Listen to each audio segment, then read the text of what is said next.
now.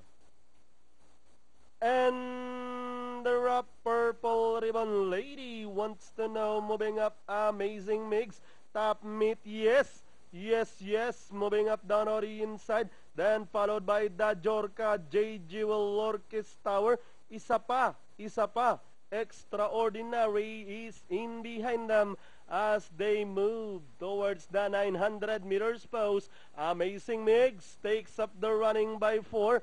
The Jorka is in second, racing now in third. Yes, yes, yes. Down in fourth, J. Jewel. Top meet, then on the outside, Purple Ribbon, followed by entry number 8. And that's Lady Wants to Know as the competition reached the last 450. Amazing Meg still out in front by about 4 lengths. Yes, yes, yes, getting closer in second and on the outside, Purple Ribbon. And down the stretch they come.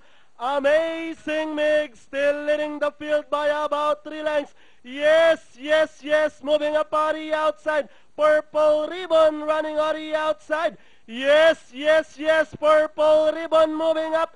Purple Ribbon, now the leader, and finally Purple Ribbon. Yes, yes, yes, top meet, Amazing Migs, and number 9, J. Jewel for your Pentafecta.